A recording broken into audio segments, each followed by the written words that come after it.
Instead of providing long introductions to who we are, I will simply tell you that Mr. AtHope and I are two thinkers who care about what we think.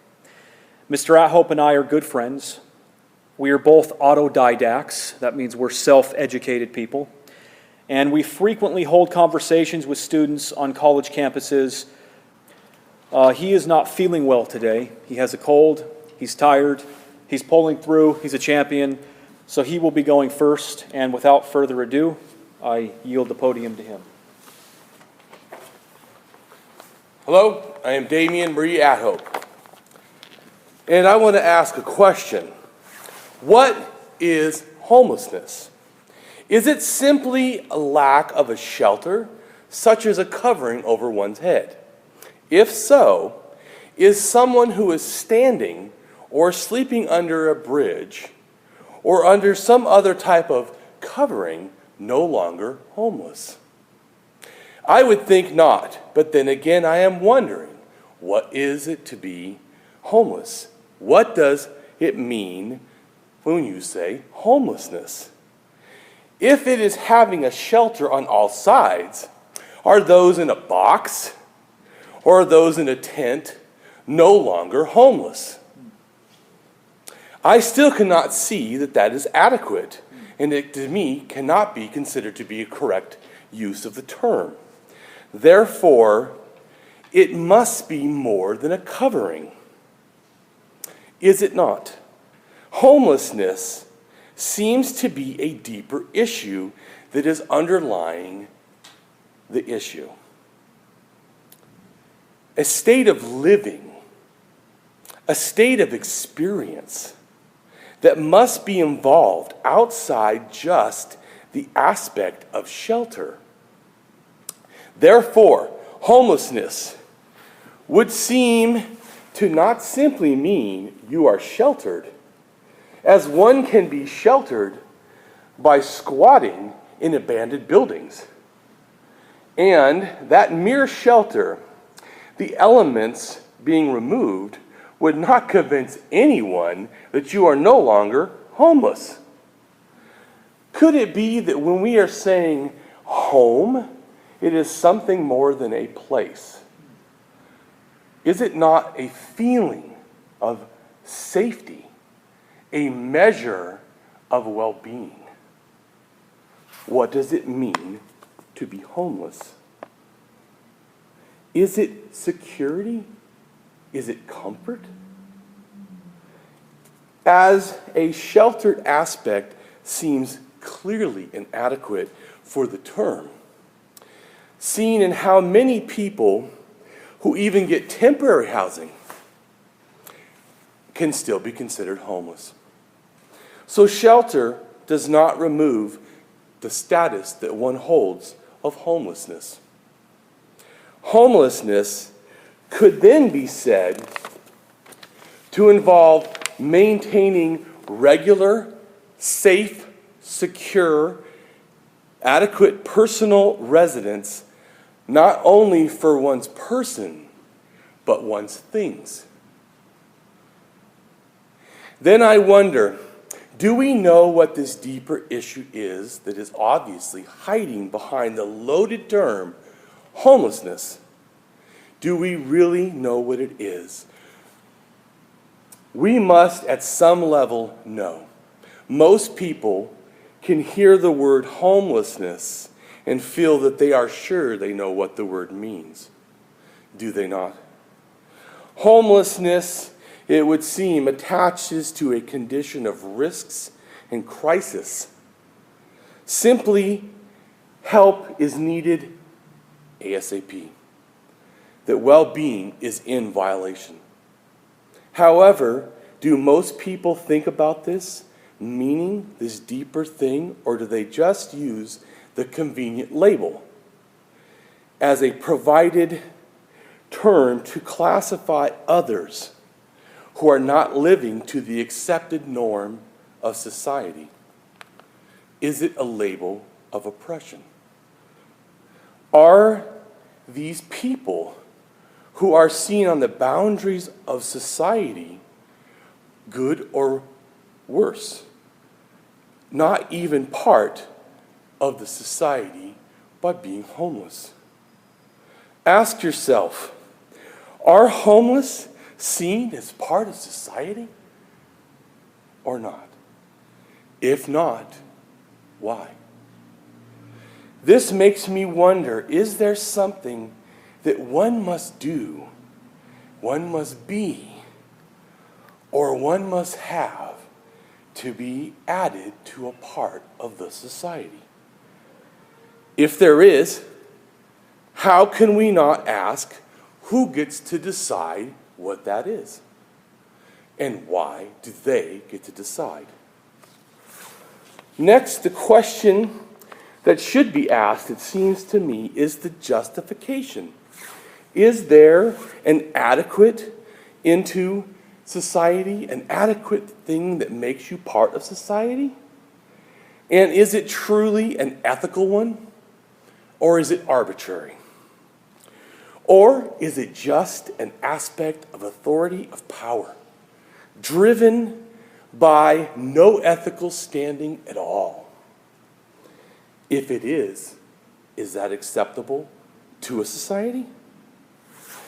Can we really look at fellow human beings that are in need and say they are not equal and not deserving of care? And if they're not, what does it take for someone to be equal and deserving of care? How do we act, or should we act, in the case of natural disasters, when people are also in need? Does an ethical standard to help only apply to special persons, seen as not on the boundaries of society before the event of a natural disaster? Or do we simply help all that are in need regardless of the beginning status before the natural disaster?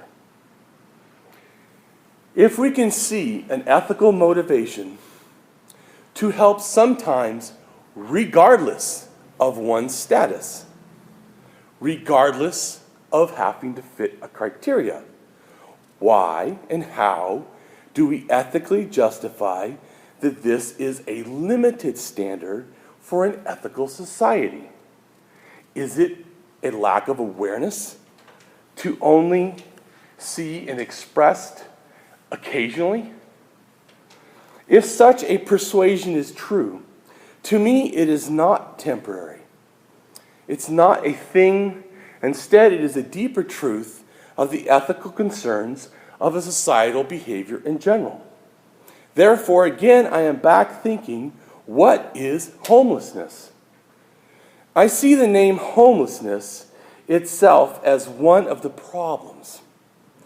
For in a sense, it is a class segregation label that we have and we put on others. Thus, I will stop calling it the issue of homelessness, for I believe my fellow humans in need are materially abandoned, as much as I would feel that not helping people in a natural disaster would be abandoning them in a time of need. I think it's important, this restating of the term homelessness, as if it was someone's problem and not a societal issue, to the materially abandoned people. It is also to enhance my own awareness of social responsibility and to impress upon others and society the ethical motivations to assist in providing our fellow humans. Humans that are in need, instead of just seeing it as a problem of homelessness, the person's self-responsibility, or being materially abandoned in society. To me, the materially abandoned can involve living on the streets and in places not meant for human habitation, such as cars, abandoned buildings, staying in emergency shelters, transitional housing. However, this can involve also places like insecure residence, like living in motels or unsecured living status, like depending on temporary residence with family, friends, or even other non-relatives. The human right to housing. In 1948, the U.S. led the world in shaping the Universal Declaration of Human Rights, provided, among other things, that everyone has a right to adequate standard of living, which included the right to housing. However, the following year, in 1949, the Federal Housing Act stated the goal of decent housing and suitable living, but never ensured this as a right for every American, as was the Universal Declaration of Human Rights. As stated by the National Law Center on Homelessness and Poverty, this is a continuing travesty of humanity that is simply unacceptable in a society. Homelessness and poverty is not a crime, and the human right to housing must be acknowledged and accessed upon in the United States.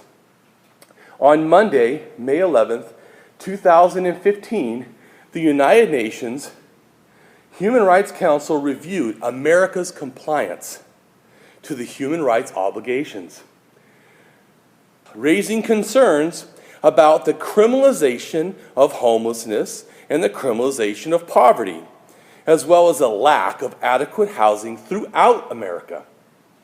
Members of the United Nations Human Rights Council recommended America amending its laws on the criminalization of homelessness that are not in compliance with the human rights standards. There was a call for America to reduce poverty and ensuring adequate access to housing.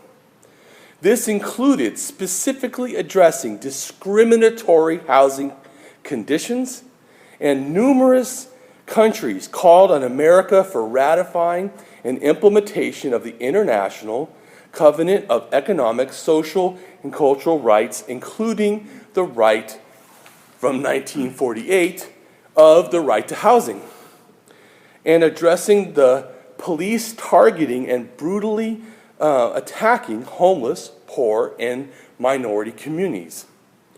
A concern was addressed in regards to housing first as the best way to prevent criminalization of homelessness and the negative outcome of police interrogations and interactions with homeless persons. Overall, this year at the UN Human Rights Council reviewed and showed that the whole world sees the connection between criminalization of poverty and the underlying conditions of lack of adequate housing, health care, and education in American communities, stated the senior attorney at the National Law Center of Homelessness and Poverty. He further stated, as acknowledged in the Universal Declaration of Human Rights, we cannot progress on civil rights without addressing economic rights as well. The UN Human Rights Council official stated, America holds itself up as a leader of human rights and must finally walk the walk, as much Americans want to talk the talk. Thank you.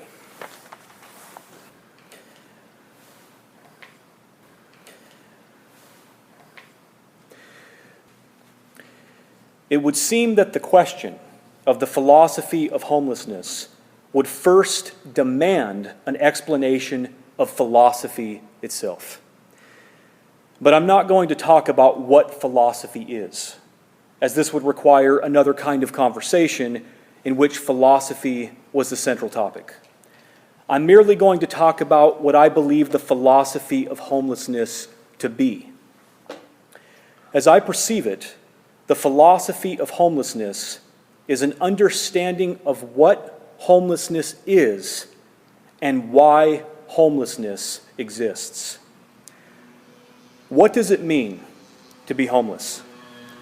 In the most literal sense, to be homeless is to lack resources to build a structure to protect oneself from the elements. The violence of homelessness is that man is subjected to the violence of the elements. All this leads to the conclusion of social ethics and economics. Here then is the decisive moral question: who owns the earth and why? When we think about this question, we can see that the earth is free, something given. Man is born as a citizen of the earth. Hence, an artificial superstructure, a power structure, is imposed upon the earth, which creates conditions of homelessness. And though this may not be the goal of the infrastructure, this is the result of the infrastructure. Man is restricted from the earth on which he is born. Or to quote Rousseau on this topic, "The man who, having enclosed a piece of ground, bethought himself of saying, 'This is mine,' and found people simple enough to believe him. From how many crimes, wars, and murders, from how many horrors and misfortunes might not anyone have saved mankind by pulling up the stakes, or filling up the ditch, and crying to his fellows, 'Beware of listening to this impostor. You are undone if you once forget that the fruits of the earth belong to us all, and the earth itself to nobody.'" What is homelessness? Two things: a lack of land and a lack of materials. This equation always equals homelessness. To attempt to be more precise, the economic claim against the homeless is really a moral claim. Those who do not lack say that those who do lack deserve their homelessness because they don't conform to a system which is by default given the status and authority of proper function. To be moral, one must successfully and faithfully practice this system, which is simply to state the moral presupposition on which this system is based. The strange question of homelessness is how man can be homeless on the earth.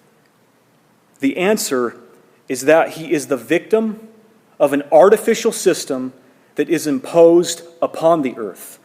Private property is not the natural division of the earth.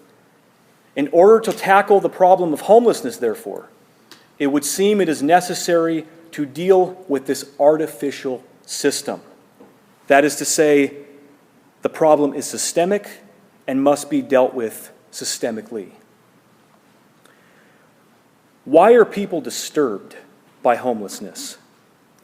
One reason is because homelessness is a form of violence, because it stands as a threat of violence to those who refuse to conform to the system.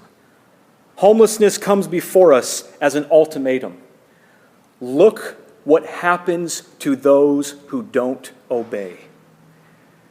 But homelessness is just one manifestation of the violence of this system, which is formally known as capitalism. The way capitalism deals with homelessness is to impose a moral tyranny, that one should conform to an artificial system of work and private property. Even as this property is an arbitrary distinction, even as this system amounts to the will of a minority imposing their morality on the majority. Capitalism fallaciously assumes its own justification. Capitalism assumes that a greater emphasis of capitalism is the solution to homelessness, as well as nearly every other economic problem. However, my friends, let us get it straight. Homelessness is not due to a lack of resources, but is the tyrannical outcome of a moral and economic ideology which monopolizes those resources. And the problem is that this ideology is imposed from the top down. If we will deal with homelessness, we have no choice but to deal with the system in which homelessness is itself generated. This means, whether we like it or not, we have to deal with the ideology of capitalism. If one would deny this, then one must show that homelessness is not a systemic problem. One must show that private property, as a move toward power solidification, does not lead to the material deprivation of individuals. I remember one clever Philistine who said, "Complaining about capitalism is a waste of time. The way to solve the problems of capitalism is simply to earn more money, to increase one's wealth." Yes, and the way to solve paralysis is simply to grow a new spine. Hence, the problem of capitalism, among other things, is that it consigns the masses to wage slavery. There is no way to make more money in a system that is dominated by selective accumulation, not to mention that exploitation is required to make money within the system of capital. Hence, our Philistine solution can be translated as follows: the way to solve the problems of capitalism is to exploit more people. The man who claims that more capital is a solution to the problems of capitalism hasn't understood capitalism. His suggestions at no point make contact with the defects of the system. This is like saying the way to abolish slavery is to become more proficient as a slaveholder. Perhaps we all know the quote by Bertrand Russell. "The whole problem with the world is that fools and fanatics are always so certain of themselves, but wiser people so full of doubts." I submit to you that our defect is not merely a defect in knowledge, but a defect in the allocation of resources. The whole problem with the world is that greedy people tend to control wealth, while the people who would actually make a difference, if they but had the resources, are condemned to poverty. If wealth was bestowed, as opposed to being a form of theft, society would have to carefully select its recipients, as this gift in the wrong hands has the power to destroy society itself. I long for the day when man looks back and wonders at the stupidity of allowing the unlimited accumulation of wealth. Wealth is too important to belong to socially unconscious and socially irresponsible individuals, but should in fact be the collective property of the collective individuals who created it in the first place. Wealth in the hands of selective individuals, which is to say the most scheming and privileged among us, results in the negation of society itself. Unlimited, individual accumulation is the enemy of society. But in order to understand all this, one must think deeply and carefully about what wealth represents and what wealth means. In a system of capital, capital is the supreme power. He that has wealth can buy the system. The philosophy of homelessness, then, is the philosophy of a forced state of material being which is generated by an artificial authoritarian system that assumes the right of private property as a natural, social, binding moral state. In short, it is the moral claim that one has the moral right to violently impose and uphold the idea of private property.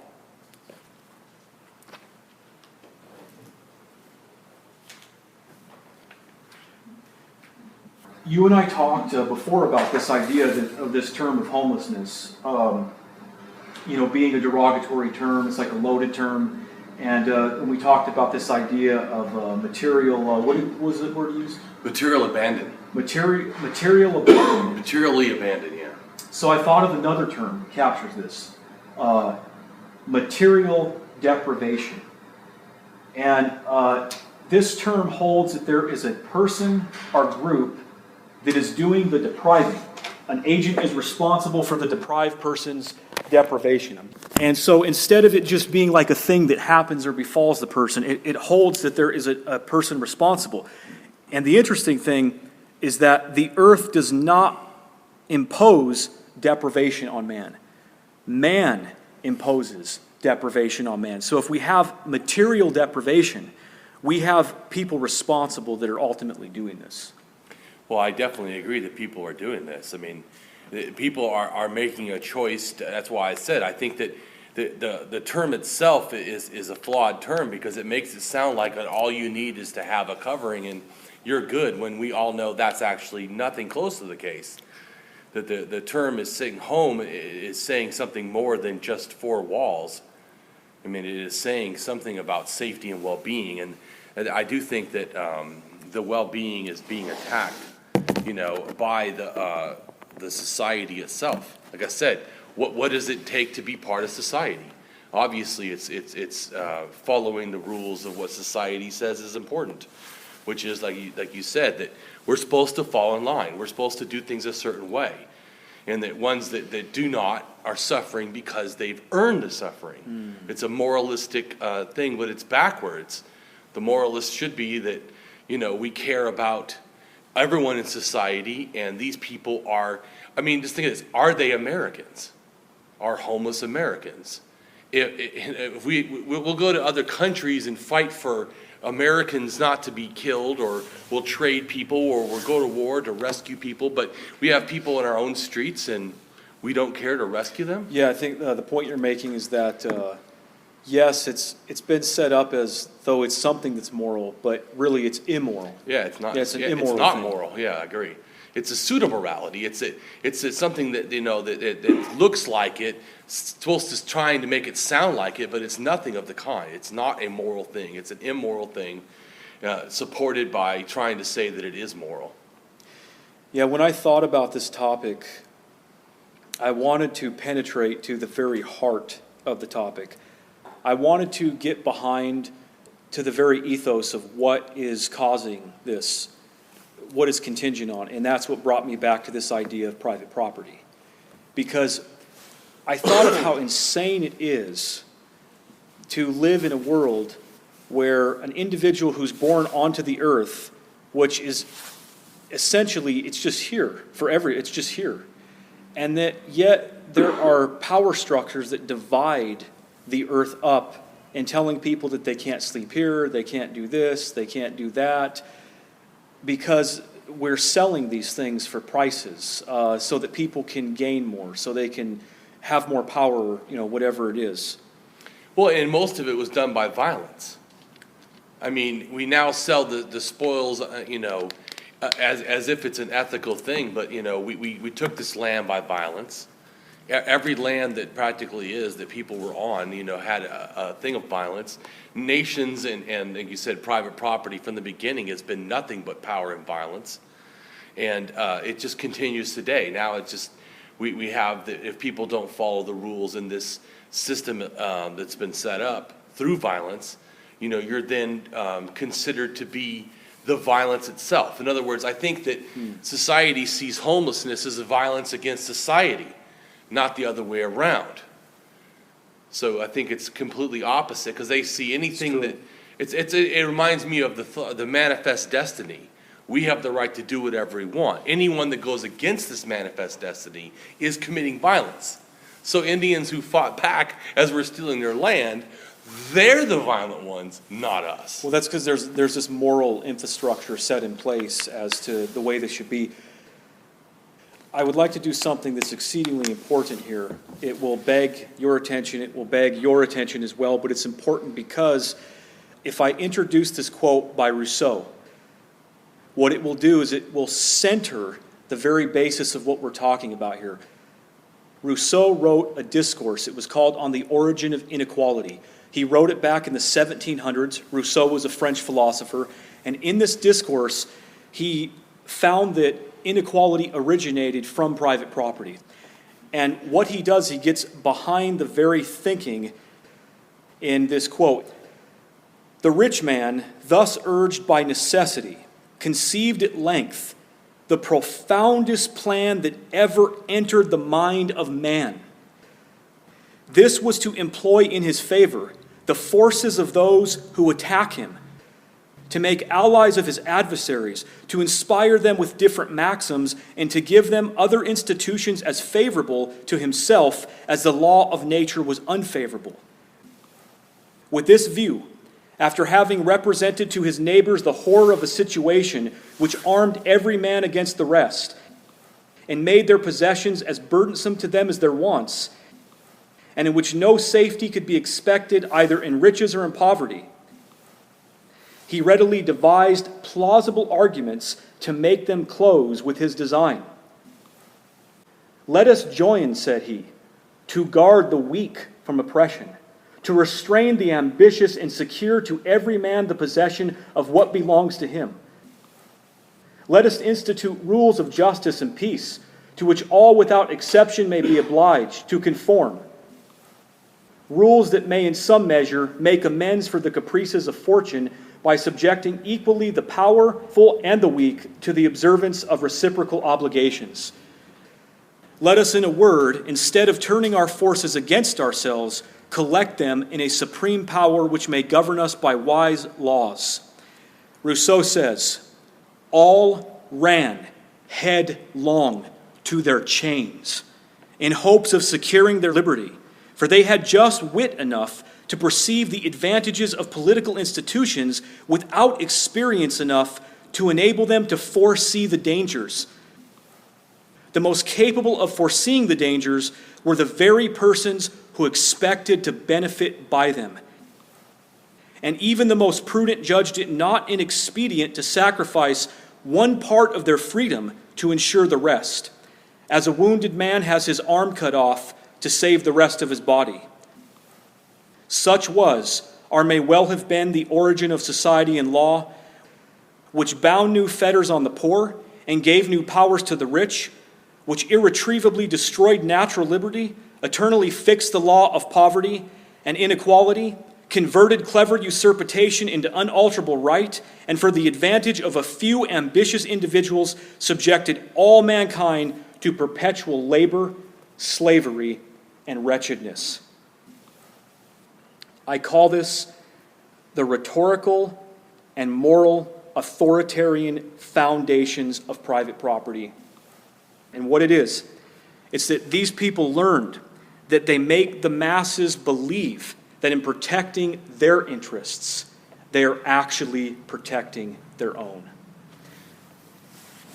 Well, and it goes back to the caste system, and it goes back to even in Babylon, when 5,000 years ago, when the first city-states started, there's always been a hierarchy of social order, and that is the ones at top deserve to be on top. It's a moralistic argument, so that they deserve the private property, they deserve the land, and the ones on the bottom deserve nothing.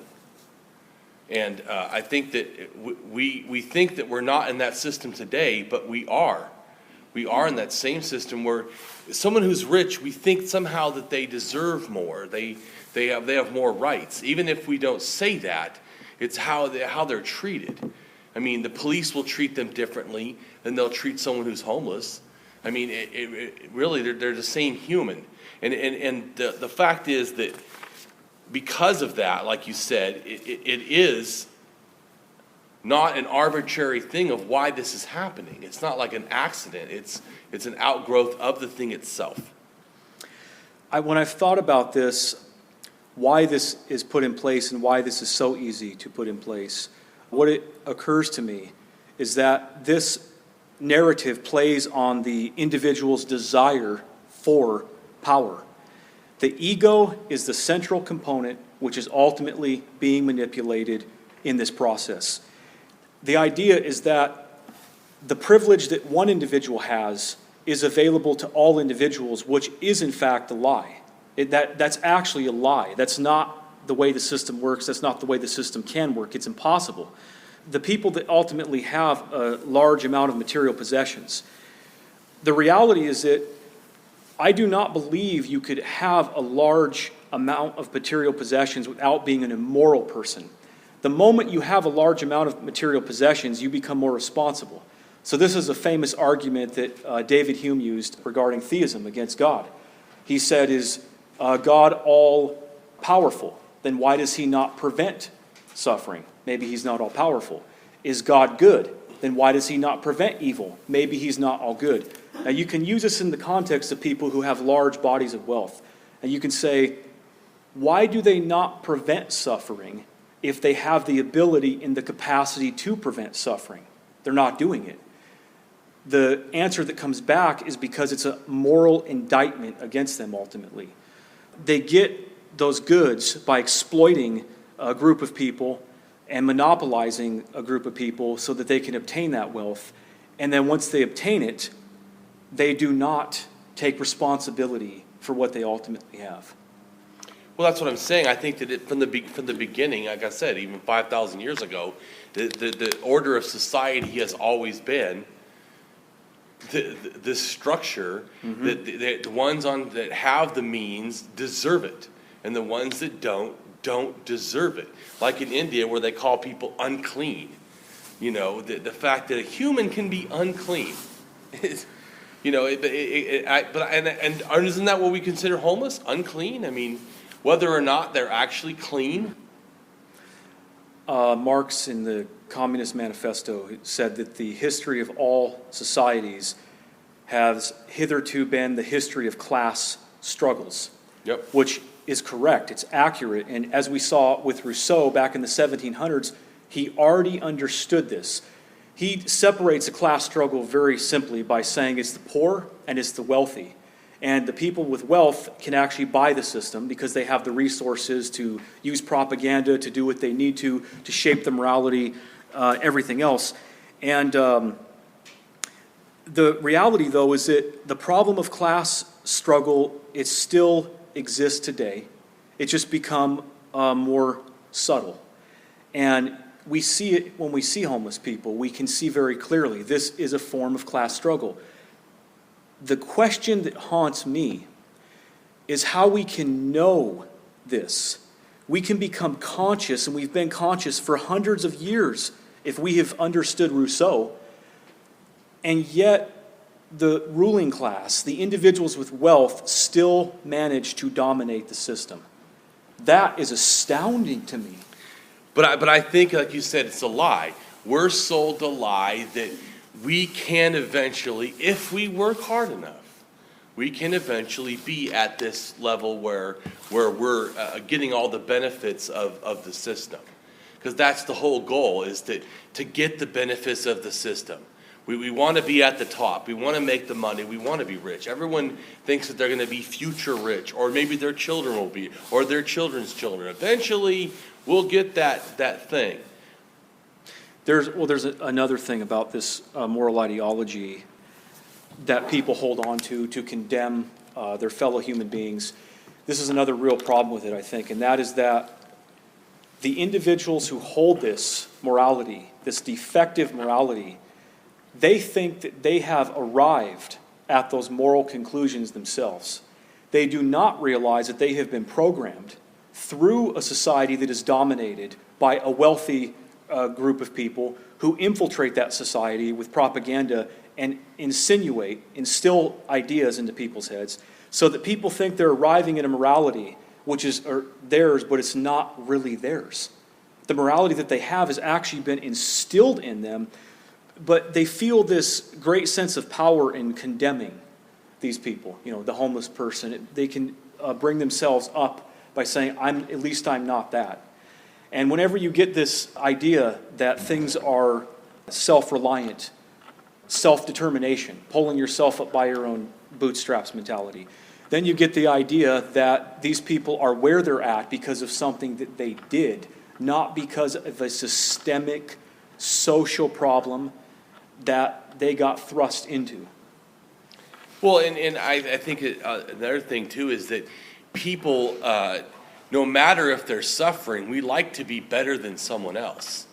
So if you're in America, you can look down at the third world. Oh, well, they're no good, but we're good. I mean, it feeds into the egotistical thing of betterment, that we all hope to be rich, because not because so much even to have the wealth, but because we want to be better. You know, we want status. I made a note here on this because when I was thinking about this idea of the ego being manipulated and that this promise that you can also be privileged, and my note is that why would a truly moral person want to obtain a privileged status, knowing that this status comes at the price of human suffering? So if we can scientifically calculate, I don't think it's very hard, I think it's common sense. If I have $1 billion, there are people that do not have resources because of the accumulation that I have. I think you do not need an exhaustive scientific experiment to prove this.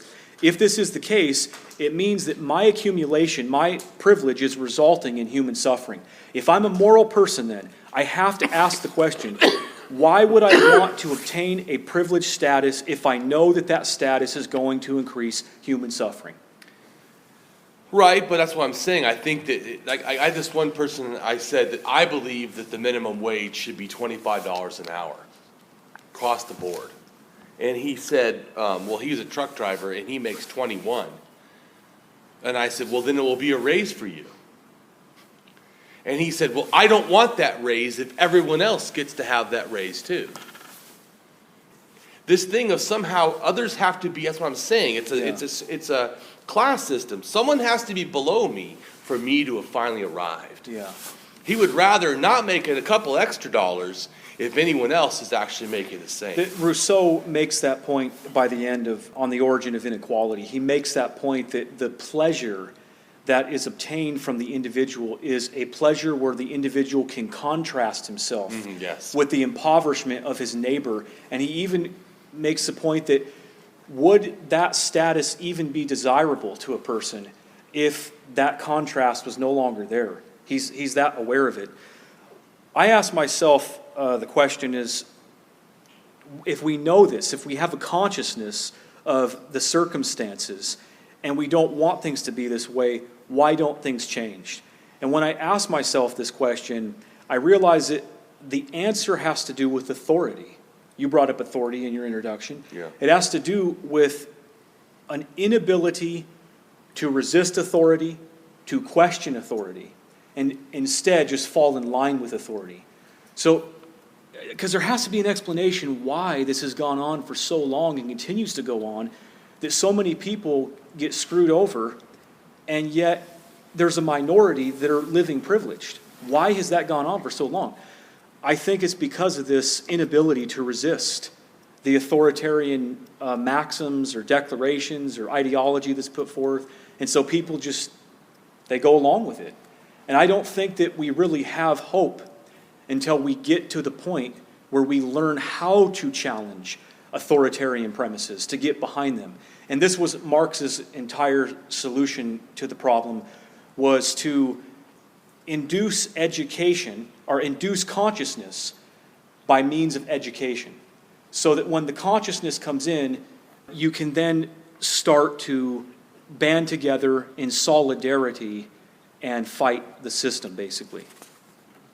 Yeah, but I think that the people inherently are, like you said, from a young age are indoctrinated into this belief that there are people that are better and people that are not. I mean, that which is a total fallacy, that there are somehow better humans.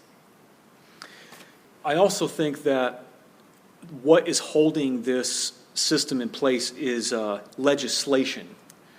That I think that's very important, that legislation, because the power of the state moves behind the legislation. So when I kept on thinking about this, I thought, okay, so there's legislation there. So if the system is going to be altered, it implies that a group of people have to stand up, resist the tyranny of the system, and fight for new legislation. It's still not happening because capitalism the competition of capitalism has penetrated so deeply into the infrastructure that people in their solidarity are now competing with each other. Well, because it goes back to safety, which is the whole meaning of, to me, of homelessness in general, that the system puts you in a feeling of that you're not safe to check the authority. That even though the authority is oppressive, well, at least it can give you some moderate of safety. And people sometimes are willing to give up a lot of stuff for safety. That was the point from the Rousseau quote. That was the point he was making. In the name of freedom, we'll accept this, so we can have more liberty, or we can have this right or this gain. We'll accept this. And yet he's conscious of the fact that there's people who are aware of this on an engineering level that are actually putting forth these ideas to keep people in control. Talking about two people in class consciousness, a person that understands this and a person that doesn't understand this. A person that doesn't understand this is just going to be the victim of it.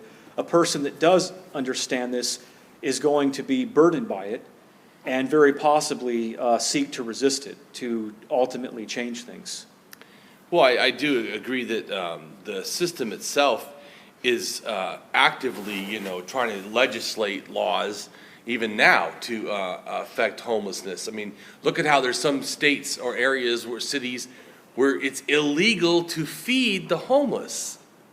It's insane. I mean, but I think that goes back to the thing is that it's trying to dehumanize them.